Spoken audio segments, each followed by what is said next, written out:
어떤 상처는 시간이 지나도 아물지 않습니다.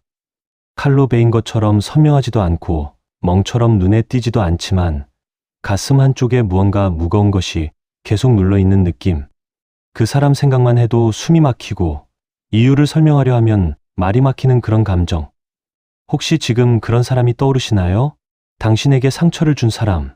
그런데 그 사람은 미안하다는 말을 한 적이 없습니다. 아니, 어쩌면 그 사람은 자기가 당신에게 상처를 줬다는 사실조차 모를지도 모릅니다. 당신이 얼마나 힘들었는지, 얼마나 오래 그 일을 곱씹었는지, 밤마다 잠 못 이루며 되새겼는지 전혀 모른 채 평온하게 지내고 있을지도 모릅니다. 그게 더 힘든 겁니다. 차라리 사과라도 있었다면, 내가 잘못했어, 미안해라는 한마디라도 있었다면 당신은 그 말을 듣고 조금이라도 마음을 풀 수 있었을 겁니다. 용서할 수 있었을지도 모르고, 아니면 최소한 그 사람도 자기 잘못을 알고 있구나 하는 확인이라도 받았을 겁니다. 그런데 아무것도 없습니다. 사과도, 반성도, 심지어 인식조차 없습니다. 그 사람은 여전히 당신 곁에 있습니다. 가족일 수도 있고, 오랜 친구일 수도 있고, 직장 동료일 수도 있습니다. 만나면 웃고, 대화하고, 평범하게 시간을 보냅니다. 겉으로는 아무 문제 없는 관계처럼 보입니다. 하지만 당신만 압니다. 그 관계가 이미 깨졌다는 걸 당신만 느낍니다. 그 사람 앞에서 자꾸 움츠러드는 자신을, 예전처럼 편하게 말하지 못하는 자신을, 뭔가 조심스러워지고 경계하게 되고 거리를 두게 되는 자신을. 왜 이렇게 됐을까요? 왜 당신만 이렇게 힘든 걸까요? 왜 그 사람은 아무렇지도 않은데 당신만 계속 이 감정을 붙들고 있는 걸까요? 혹시 당신이 너무 예민한 걸까요? 너무 오래 기억하는 걸까요? 이쯤에서 그냥 잊고 넘어가야 하는 걸까요? 아닙니다. 당신이 느끼는 그 감정에는 이유가 있습니다. 심리적으로, 그리고 관계의 본질에서 볼 때 당신이 느끼는 그 불편함은 자연스러운 반응입니다. 오히려 건강한 반응일 수도 있습니다. 상처를 주고도 미안함이 없는 사람, 그 사람 곁에 계속 있으면 어떤 일이 일어나는지, 당신의 마음은 어떻게 변해가는지, 그리고 왜 거리를 두는 것이 때로는 가장 현명한 선택인지, 오늘은 그 이야기를 천천히 풀어보려 합니다. 어쩌면 이 이야기를 듣고 나면 당신이 느꼈던 그 답답함이 조금은 해소될지도 모릅니다. 당신이 잘못된 게 아니라는 걸 알게 될지도 모릅니다. 그리고 당신이 선택할 수 있는 길이 생각보다 많다는 걸, 그중 하나가 거리라는 걸 이해하게 될지도 모릅니다. 왜 사람은 사과를 하지 않을까요? 이 질문에는 여러 답이 있습니다. 심리학자들은 이 현상을 다양한 각도에서 설명해 왔습니다. 그 중에서도 가장 핵심적인 것은 자기 이미지 보호 메커니즘입니다. 사과를 한다는 것은 자기 잘못을 인정하는 행위입니다. 내가 틀렸어 라고 말하는 순간 자기 자신에 대한 이미지가 흔들립니다. 특히 자존감이 약한 사람일수록, 혹은 역설적으로 자존심이 과도하게 강한 사람일수록 이 흔들림을 견디지 못합니다. 72세 부산 사는 김용대 씨는 아들과 20년째 냉랭한 관계를 유지하고 있습니다. 이유는 단 한 번의 사과가 없었기 때문입니다. 아들이 대학생 시절, 김용대 씨는 아들 앞에서 그의 여자친구를 심하게 모욕했습니다. 그 여자친구는 결국 아들을 떠났고 아들은 어머니에게 사과를 요구했습니다. 하지만 김용자 씨는 난 내가 잘 되라고 한 말이야 라고만 했습니다. 그게 전부였습니다. 20년이 지났지만 그 사과는 아직 없습니다.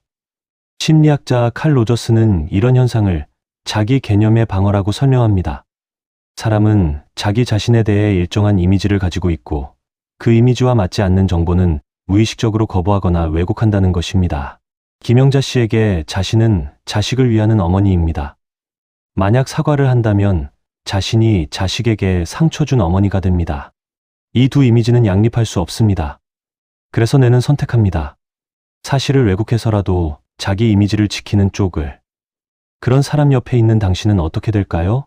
당신은 점점 자신을 의심하기 시작합니다. 내가 너무 예민한 건가? 정말로 내가 잘못 이해한 건가? 이런 생각이 계속 머릿속을 맴돕니다. 심리학에서는 이를 가스라이팅의 초기 단계라고도 부릅니다. 상대방이 의도적으로 당신을 조종하려는 것은 아닐 수도 있습니다. 하지만 결과는 비슷합니다.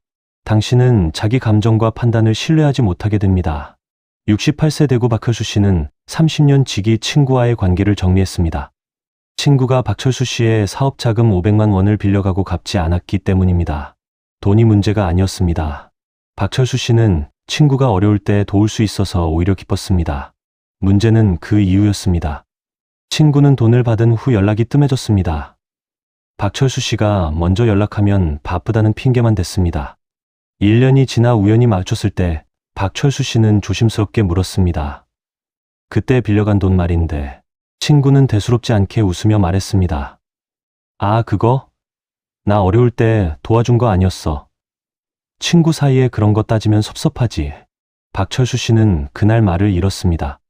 정신분석학자 에리 프롬은 이런 상황을 관계의 비대칭성이라고 설명합니다. 한쪽은 관계를 진지하게 생각하고 한쪽은 관계를 자기 필요에 따라 해석합니다. 이 비대칭이 지속되면 진지한 쪽은 점점 소진되고 혼란스러워집니다. 당신이 느끼는 혼란은 바로 이겁니다. 당신은 관계를 상호적인 것으로 이해합니다. 주고받고, 배려하고, 잘못하면 사과하는 것. 하지만 상대방은 관계를 일방적인 것으로 이해합니다. 자기 필요할 때 가까이 하고, 필요 없으면 멀어지고, 잘못해도 그냥 넘어가는 것. 이 간극이 당신을 힘들게 만듭니다. 더 문제는 이런 사람들은 대부분 자기가 잘못했다고 생각하지 않는다는 점입니다. 오히려 당신이 이상하다고 생각합니다. 왜 저렇게 사소한 일에 집착하지? 왜 저렇게 예민하게 반응하지? 이런 식으로 문제를 당신 탓으로 돌립니다. 75세 서울 강동구 이순희 씨는 딸과 5년째 연락을 끊고 지냅니다.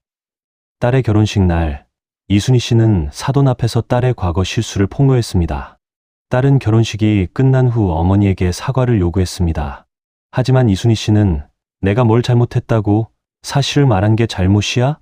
라고 반문했습니다. 딸은 더 이상 설명하지 않았습니다. 그냥 연락을 끊었습니다. 심리학자 칼 융은 그림자 자아라는 개념으로 이를 설명합니다. 사람은 자신의 부정적인 면을 인정하기 싫어합니다. 그래서 그 부분을 무의식 깊숙이 숨깁니다. 그리고 그 부분이 튀어나와 남에게 상처를 줘도 의식적으로는 그걸 인식하지 못합니다. 이순희 씨는 자신이 딸에게 상처를 줬다는 걸 인정할 수 없었습니다. 인정하는 순간 자신이 나쁜 어머니가 되기 때문입니다. 그래서 내는 그 사실을 무의식에 밀어넣고 난 사실을 말했을 뿐이라는 합리화로 덮어버립니다. 당신이 그런 사람과 함께 있으면 당신의 현실 감각이 흔들립니다. 내가 이상한 건가? 내가 과민 반응하는 건가? 이런 의심이 쌓입니다. 당신은 점점 자기 감정을 억누르게 됩니다. 이 정도로 화낼 일은 아니지. 내가 참으면 되지. 이렇게 생각하며 감정을 무시합니다. 하지만 무시된 감정은 사라지지 않습니다. 그저 쌓일 뿐입니다. 어느 날 갑자기 폭발할 수도 있고 아니면 서서히 우울이나 무기력으로 변할 수도 있습니다. 심리학에서는 이를 감정 억압의 축적 효과라고 부릅니다. 70세 인천 사는 정미숙 씨는 3년 전부터 불면증에 시달리고 있습니다. 원인은 신우이였습니다. 신우이는 정미숙 씨가 명절 음식을 준비할 때마다 형님, 이건 좀 짜네요. 이건 너무 달아요. 같은 말을 습관처럼 했습니다. 정미숙 씨는 처음엔 참았습니다. 그러다 어느 순간 화를 냈습니다. 그럼 언니가 해보세요. 그러자 신우이는 놀란 표정으로 말했습니다. 어머, 형님이 왜 이래요? 나 좋은 말로 조언해 준 건데. 정미숙 씨는 그날 이후 신우이를 보지 않습니다. 하지만 밤마다 그때 일을 떠올립니다. 자신이 과민 반응한 건지 아니면 정당하게 화낸 건지 끊임없이 생각합니다. 이게 사과 없는 관계의 가장 큰 문제입니다. 당신의 감정이 무효화됩니다. 당신의 상처가 존재하지 않는 것처럼 취급됩니다. 그리고 당신은 점점 자기 자신을 믿지 못하게 됩니다. 심리학자 엘프리드 아들러는 모든 고민은 인간관계에서 온다고 했습니다. 그 중에서도 가장 고통스러운 관계는 부정당하는 관계입니다. 당신의 감정, 당신의 경험, 당신의 상처가 상대방에 의해 계속 부정당할 때 당신은 자기 자신의 존재마저 의심하게 됩니다. 그리고 그 의심은 당신의 모든 관계에 영향을 미칩니다. 당신은 다른 사람에게도 조심스러워집니다. 내가 또 예민하게 구는 건 아닐까? 내가 너무 작은 일에 신경 쓰는 건 아닐까? 이런 생각이 습관처럼 따라붙습니다. 당신은 자기 감정을 표현하는 걸 두려워하게 됩니다. 그리고 그 두려움은 당신을 점점 고립시킵니다. 쇼펜하우어는 인간관계에 대해 냉정했습니다. 그는 고슴도치 딜레마라는 유명한 비유를 남겼습니다. 추운 겨울, 고슴도치들이 서로 몸을 맞대고 체온을 나누려 합니다. 하지만 가까이 다가가면 서로의 가시에 찔립니다. 그렇다고 멀어지면 추위를 견딜 수 없습니다. 결국 고슴도치들은 적당한 거리를 찾습니다. 서로 다치지 않으면서도 체온을 나눌 수 있는 거리. 쇼펜하우어는 말합니다. 인간관계도 이와 같다고.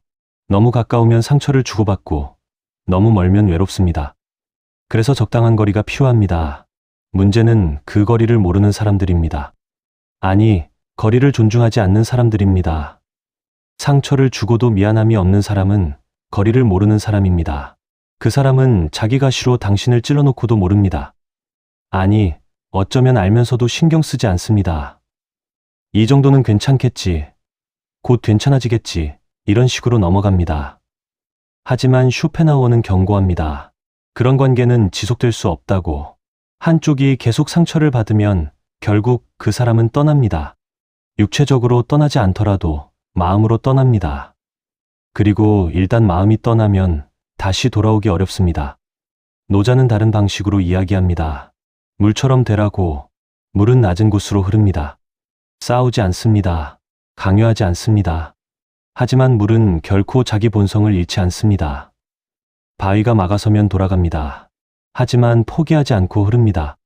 그리고 시간이 지나면 바위도 결국 물에 깎입니다. 노자의 지혜는 억지로 바꾸려 하지 말라는 것입니다. 상처를 주고도 미안함이 없는 사람을 바꿀 수 있을까요? 당신이 아무리 설명하고 호소하고 요구해도 그 사람이 자기 문제를 인식하지 못한다면 바뀌지 않습니다. 그렇다면 어떻게 해야 할까요? 노자는 말합니다. 물처럼 흐르라고. 그 사람과 정면으로 부딪히지 말고 그 사람을 피해 흐르라고. 그게 거리입니다. 물은 바위와 싸우지 않습니다. 그저 다른 길을 찾습니다. 당신도 그럴 수 있습니다. 그 사람과 싸우지 않아도 됩니다. 그 사람을 설득하려 애쓰지 않아도 됩니다. 그저 당신의 길을 찾으면 됩니다. 그 사람이 없는 곳으로. 불교에서는 이를 방아착방샤더이라고 표현합니다. 내려놓음. 당신이 힘들어하는 이유 중 하나는 당신이 그 관계를 붙들고 있기 때문입니다. 언젠가는 이해해 주겠지. 언젠가는 사과하겠지. 이런 기대를 계속 품고 있기 때문입니다. 하지만 그 기대가 이루어질 가능성은 얼마나 될까요? 솔직히 말해서 높지 않습니다. 상대방이 지금까지 한 번도 사과하지 않았다면 앞으로도 사과하지 않을 가능성이 큽니다. 사람은 쉽게 변하지 않습니다. 특히 자기 문제를 인식하지 못하는 사람은 더욱 변하기 어렵습니다. 그렇다면 당신이 할 수 있는 건 뭘까요? 기대를 내려놓는 것입니다. 이 사람은 변하지 않을 거야. 사과하지 않을 거야. 내 마음을 이해하지 못할 거야. 이렇게 현실을 받아들이는 것입니다. 이게 포기처럼 들릴 수도 있습니다. 하지만 불교에서 말하는 방아착은 포기가 아닙니다. 집착에서 벗어나는 것입니다. 당신이 그 사람의 사과를 기다리는 한 당신은 그 사람에게 묶여 있습니다. 그 사람이 사과하지 않으면 당신은 계속 고통스럽습니다. 그 사람이 당신의 감정을 좌우하는 겁니다. 하지만 기대를 내려놓으면 당신은 자유로워집니다. 그 사람이 사과하든 안 하든 당신은 더 이상 그것에 좌우되지 않습니다. 당신은 당신의 길을 갑니다. 장자는 또 다른 각도로 이야기합니다. 쓸모없음의 쓸모라는 역설로. 세상 사람들은 쓸모 있는 것만 찾습니다. 도움이 되는 사람, 이익이 되는 관계, 의미 있는 시간. 하지만 장자는 말합니다. 쓸모없는 것에도 쓸모가 있다고. 비어있는 공간이 있어야 집이 됩니다. 아무 기능도 없는 여백이 있어야 그림이 살아납니다. 관계도 마찬가지입니다. 모든 관계가 의미 있을 필요는 없습니다. 모든 사람과 깊은 유대를 가질 필요도 없습니다. 어떤 관계는 그저 비워두는 것이 오히려 나을 수 있습니다. 상처를 주고도 미안함이 없는 사람과의 관계를 계속 채우려 하지 마세요. 그 사람을 이해시키려 하고 관계를 회복하려 하고 예전처럼 돌아가려 하지 마세요. 차라리 그 관계를 비워두세요. 비운다는 것은 버린다는 뜻이 아닙니다. 그냥 거리를 둔다는 뜻입니다. 더 이상 그 관계에 기대하지 않고 더 이상 그 관계를 채우려 애쓰지 않는다는 뜻입니다. 그러면 신기하게도 그 빈 공간에 다른 것이 채워집니다. 당신의 평온이 돌아옵니다. 당신의 에너지가 회복됩니다. 그리고 그 에너지를 정말로 소중한 관계에 쓸 수 있게 됩니다. 니체는 나를 죽이지 못하는 고통은 나를 더 강하게 만든다고 했습니다.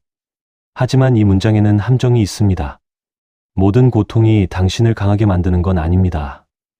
어떤 고통은 그저 당신을 소진시킬 뿐입니다. 계속 참고, 견디고, 이해하려 하는 관계. 상대방은 변하지 않는데 당신만 계속 노력하는 관계. 이런 관계는 당신을 강하게 만들지 않습니다. 그저 지치게 만들 뿐입니다. 니체가 진짜로 말하고 싶었던 건 고통을 통해 배우고 성장하라는 것입니다. 하지만 배울 게 없는 고통이라면, 성장이 없는 고통이라면, 그런 고통은 피하는 게 맞습니다.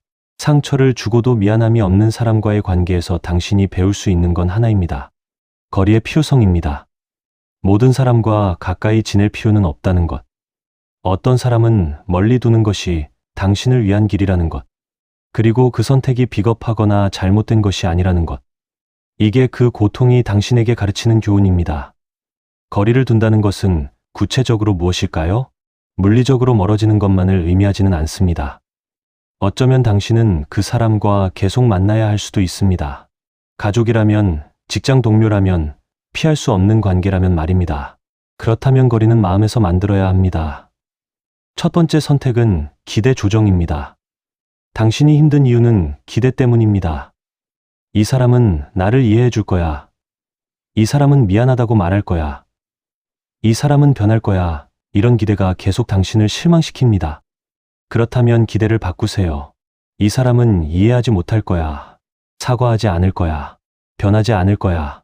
이렇게 현실적으로 기대치를 낮추세요. 냉정하게 들릴 수도 있습니다. 하지만 이게 오히려 당신을 편하게 만듭니다. 기대가 없으면 실망도 없습니다. 상대방이 여전히 미안함 없이 행동해도 당신은 더 이상 놀라지 않습니다. 그래, 저 사람은 원래 저래라고 담담하게 받아들입니다. 69세 울산 사는 한명숙 씨는 이 방법으로 시어머니와의 관계를 견뎌냈습니다. 시어머니는 40년 동안 한 번도 한명숙 씨에게 고맙다는 말을 한 적이 없습니다. 오히려 늘 부족하다고만 했습니다. 한명숙 씨는 처음 20년은 인정받으려 애썼습니다. 하지만 소용없었습니다. 어느 날 한명숙 씨는 깨달았습니다. 이분은 절대 나를 인정하지 않을 거야. 그때부터 기대를 멈췄습니다. 시어머니가 뭐라 해도 네, 그렇군요 하고 흘려들었습니다. 더 이상 마음 아파하지 않았습니다. 두 번째 선택은 감정적 거리입니다. 그 사람의 말이나 행동에 일일이 반응하지 마세요. 상대방이 당신을 자극해도 당신의 감정을 보호하세요. 이건 무감각해지라는 뜻이 아닙니다. 선택적으로 반응하라는 뜻입니다. 중요한 일에는 반응하되 사소한 자극에는 반응하지 마세요. 상대방이 습관적으로 던지는 말, 무신경하게 하는 행동에 매번 상처받지 마세요. 그게 저 사람 방식이구나 하고 받아들이세요. 당신의 문제가 아니라 상대방의 한계라고 이해하세요. 71세 광주 사는 최동식 씨는 형과 이런 관계를 유지합니다. 형은 만날 때마다 최동식 씨의 선택을 비난합니다. 너는 왜 그렇게 사니? 내가 너였으면 안 그랬을 텐데. 같은 말을 습관처럼 합니다. 예전에는 최동식 씨도 화가 났습니다. 하지만 이제는 그냥 웃고 넘깁니다. 형은 원래 저래라고 생각하며 마음으로 거리를 둡니다. 세 번째 선택은 시간 조절입니다. 그 사람과 함께 보내는 시간을 의도적으로 줄이세요. 꼭 만나야 한다면 만나는 시간을 짧게 가져가세요. 2시간 만날 필요 없습니다. 30분이면 충분합니다. 일주일에 한 번 만날 필요 없습니다. 한 달에 한 번이면 충분합니다. 시간을 줄이는 것만으로도 당신의 에너지가 보호됩니다. 74세 제주 사는 김순애 씨는 동생과 연락을 최소화했습니다. 동생은 만날 때마다 돈 이야기를 했습니다.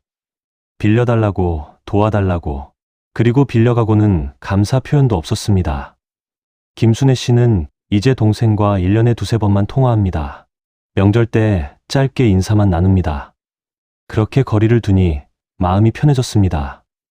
네 번째 선택은 침묵입니다. 모든 걸 설명하려 하지 마세요. 당신이 왜 상처받았는지, 왜 화가 났는지, 왜 거리를 두는지 일일이 설명하려 들지 마세요. 상대방이 이해하지 못한다면 설명해도 소용없습니다. 오히려 더 큰 갈등만 생길 뿐입니다. 그냥 조용히 물러나세요. 설명 없이, 변명 없이 그저 당신의 선택을 실행하세요. 나는 이제 이 사람과 거리를 둘 거야 라고 마음속으로만 결정하고 행동으로 보이세요. 67세 강릉 사는 이경희 씨는 오랜 친구와 이렇게 관계를 정리했습니다. 친구는 항상 이경희 씨의 이야기를 끊고 자기 이야기만 했습니다. 30년 동안 그랬습니다. 이경희 씨는 어느 날 깨달았습니다. 이 사람은 내 말을 듣지 않아. 그날 이후 먼저 연락하지 않았습니다. 친구가 연락하면 짧게 대답하고 끊었습니다. 친구는 눈치채지 못했습니다. 하지만 이경희 씨는 편해졌습니다. 5번째 선택은 새로운 관계입니다. 상처 주는 관계에 매달리는 대신 당신을 존중하는 관계에 시간을 쓰세요. 당신 이야기를 들어주는 사람, 당신 감정을 이해해주는 사람, 당신과 함께 있으면 편안한 사람, 그런 사람들과 더 많은 시간을 보내세요. 오래된 관계가 소중한 건 사실입니다. 하지만 오래됐다고 해서 반드시 유지해야 하는 건 아닙니다. 당신을 지속적으로 힘들게 만드는 관계라면 그 관계의 가치를 다시 생각해 보세요. 70세 수원 사는 박영희 씨는 50년 지기 친구와 거리를 두고 새로 만난 댄스 동호회 친구들과 시간을 보냅니다. 50년 친구는 박영희 씨를 무시하고 함부로 대했습니다. 하지만 새 친구들은 박영희 씨를 존중합니다. 박영희 씨는 말합니다. 진짜 친구는 세월이 아니라 태도로 판단해야 한다는 걸 이제야 알았어요. 6번째 선택은 용서 없는 평화입니다. 많은 사람이 착각합니다. 관계를 정리하려면 먼저 용서해야 한다고. 하지만 그렇지 않습니다. 용서하지 않아도 됩니다. 그 사람이 당신에게 한 일을 용서하지 않아도 당신은 평화로울 수 있습니다. 용서는 상대방을 위한 것이 아닙니다. 당신을 위한 것입니다. 그리고 당신이 아직 용서할 준비가 안 됐다면 억지로 용서하려 하지 마세요.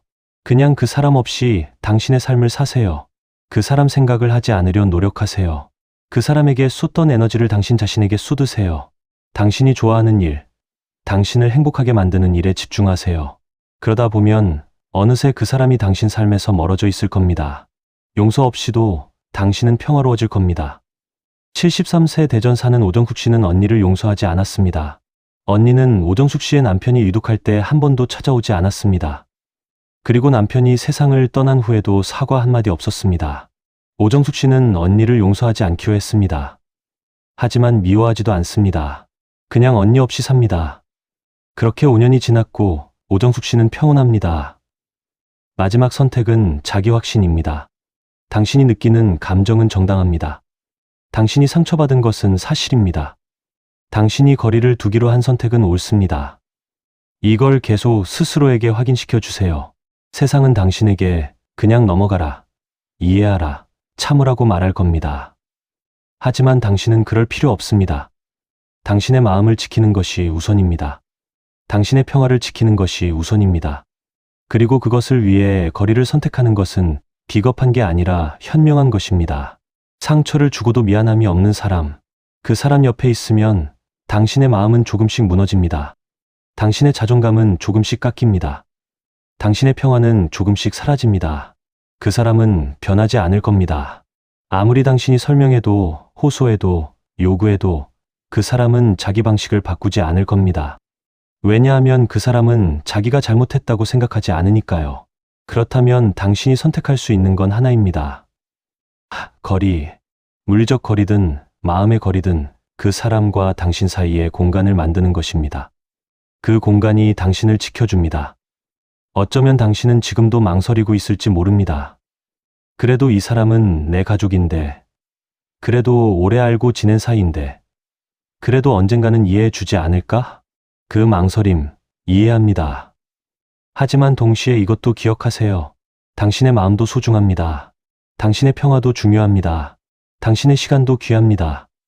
그리고 그것을 지키기 위해 어떤 관계에서 물러나는 것은 잘못이 아닙니다.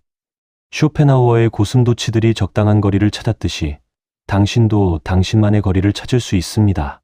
노자의 물이 바위를 피해 흐르듯이 당신도 상처를 피해 흐를 수 있습니다.